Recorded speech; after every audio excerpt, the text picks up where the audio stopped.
அவர் சுத்தமாக நெத்தி நிறைய நீர் வச்சிருப்பார். கொஞ்சம் கூட காலியாக பார்க்க முடியாது அவர் நெத்தியை.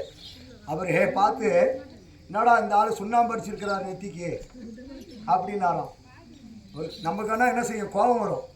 அவர் பொறுமையாக பதில் சொன்னார். ஆமாம் ஐயா, குடியிருக்கிற வீட்டுக்கு வெள்ளை அடிப்போம், குடியில்லாத வீட்டுக்கு யாராவது வெள்ளை அடிக்கிறோமா?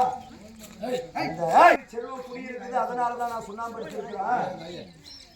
உங்ககிட்ட அந்த அறிவு செல்வம் இல்லை, அதனால நீங்க அடிக்கல அப்படின்னு அதையும் அவங்களுக்கு தெளிவா அடிக்கிற மாதிரி சொன்னாராம். நிறைய நகைச்சுவை கதைகள் சிந்திக்கக்கூடிய வகையில சொல்லுவார். வேறுபட்ட மகானையும் வழங்கி நேரம் கருதி சொல்றேன். விநாயகரை பணியாத எந்த காரியமும் நிறைவேறாத முதல் கடவுள் விநாயகர். அந்த விநாயகரை தான் முதல்ல பணியணும். எந்த தெய்வத்தை பணிவதற்கு முன்பதாக விநாயகரை பணியணும் அப்படின்னு சொன்னவர் அருணகிரிநாதர். ஒருதா சொன்னார், கைத்தாளம் நீரை காணே அப்பா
கிடைச்சது கொஞ்சமான சொற்ப திருப்புகழ். திருப்புகழுக்கு மறுப்புகழ் இல்லை.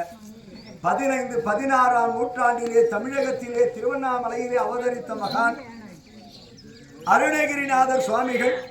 அந்த சுவாமிகள் இயற்றிய நூல் திரு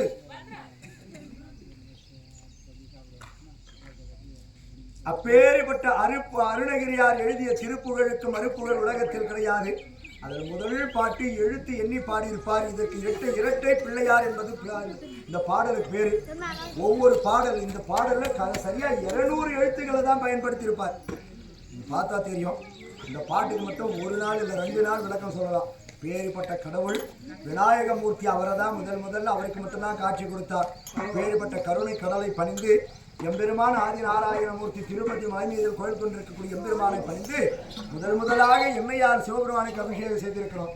ஏன் எதற்கு எப்படின்னு கேள்வி கேட்டால் மட்டும்தான் விடை பிறக்கும். அதனால எனக்கு தெரிஞ்சது நான் செய்கிறேன்.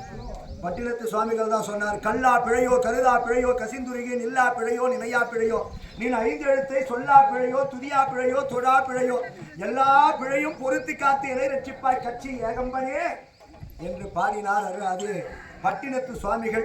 அதனால நமக்கு தெரிஞ்ச அளவு நான் செய்கிறேன். பிழை இருந்தால் மன்னிக்கணும். அதனால் நான் தான் பெரியாளுன்னு சொல்லலை. இந்த பூஜை செய்கிறது எதுக்குன்னு நம்ம முதல்ல தெரிஞ்சுக்கணும். அதனால கடவுளுக்கு பூஜை செய்கிறாங்க. என்னவோ நானும் செஞ்சேன் போனோன்னா அதுக்கு பலன் இருக்காமல் போயிடும். எங்கள் தொழில் இருக்கிற கூட்டத்திலாவது சிறப்பாக செய்யணுன்றது தான் எங்களுடைய எண்ணம். அதனால் முதலாக எண்ணெயால் அபிஷேகம் இறைவனுக்கு செய்தால் எண்ணிய காரியங்கள் ஜெயம் பெறும். சிகைக்காயால் அபிஷேகம் செய்தால் தோல் வியாதிகள் நீங்கும். இளநீரால் அபிஷேகம் செய்தால் விவசாயம் பெருகும். பாலால் அபிஷேகம் செய்தால் பாவங்கள் துளையும். தயிரால் அபிஷேகம் செய்தால் தரித்திரங்கள் நீங்கும். பாவம் என்பது வேறு, தரித்திரம் என்பது வேறு. நெய்யால் அபிஷேகம் செய்தால் ஞானம் பிறக்கும். தேனால் அபிஷேகம் செய்தால் தெளிவு வளரும். இது ஒவ்வொரு அபிஷேகத்திற்கும் ஒரு பலனை வைத்து தான் நமக்கு முன்னோர்கள் நமக்கு சொல்லிட்டு போனாங்களே ஒழிய இதற்கெல்லாம் காரணம் இல்லாமல் எதுவும் இல்லை. காரணம் இல்லாமல் எந்த காரியமும் இல்லை. அதனால முதலாக இந்த சிவபெருமானை பணியக்கூடிய நேரத்துல இந்த மாதிரி அமைதியா இருந்து அந்த சிவபெருமானை துதிக்கும் பொழுதாவது உங்களுடைய சிந்தை குளிர சிவசிவான்னு சொன்னீங்களா, அந்த சிவசிவா என்று இந்த சிவ பூஜையிலே கலந்து கொண்டால் அந்த கட்டாயம் சிவபெருமானுடைய பலன் உங்களுக்கு கிடைக்கும். இன்னைக்கு என்ன நாள் தெரியுமா? ஞாயிற்றுக்கிழமை காலத்தில் மட்டும் சிவபெருமானுடைய ஆலயத்திலிருந்து ஒரே ஒரு வில்வம் இலையாவது அவர் மேல போட்டு ஒரு பூவோ பாலோ ஏதோ ஒன்று ஊற்றி அவருக்கு அபிஷேகத்தை செய்து இன்னைக்கு ஒரு நாள் அந்த அபிஷேகத்திலே கலந்து கொண்டால் நந்தியம்பெருமானுக்கு அபிஷேகம். 4 to 6 யாருக்கு அபிஷேகம்? நந்தியம்பெருமான். நந்தியம்பெருமானுடைய 2 கொம்புகளுக்கு இடையிலே சிவபெருமான் ஆனந்த தாண்டவம் ஆழ்வார் உமையம்மை சமேதராக. அந்த காட்சியை நாம் கண்ணால் கண்டால் 12 ஆண்டுகள் சிவபெருமானுடைய ஆலயத்திலே இருந்து பூஜை செய்தால் எவ்வர்ணமாக பலன் கிடைக்குமோ அவ்வளவு பலன் கிடைக்குமா. அதனால இந்த புண்ணிய காலம், இந்த பிரதோஷ நன்னாளிலே இந்த சிவபெருமான் பூஜை செய்வதற்கும் இந்த சிவபெருமானுடைய பூஜையிலே கலந்து கொள்வதற்கும் பாக்கியம் செய்திருக்க வேண்டும். இந்த அபிஷேக பூஜை ஆரம்பிக்கிறோம்.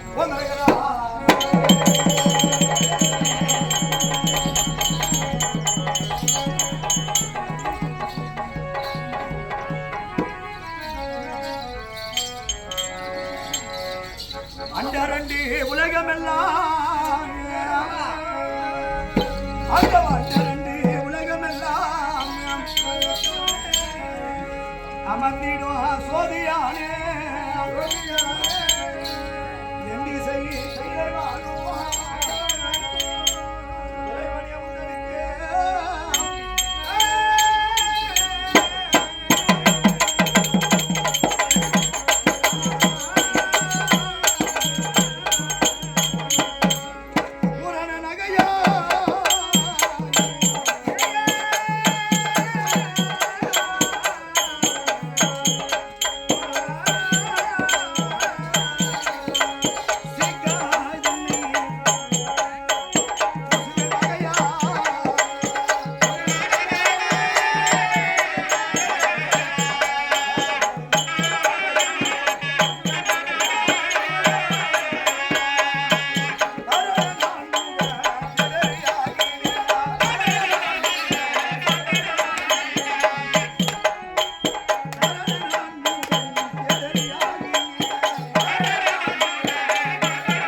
அவருக்கு சிகைக்காயால் அபிஷேகமும்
அரகர சிவம் அரகர சிவம் அகதேவயனை ஆதரித்தருளே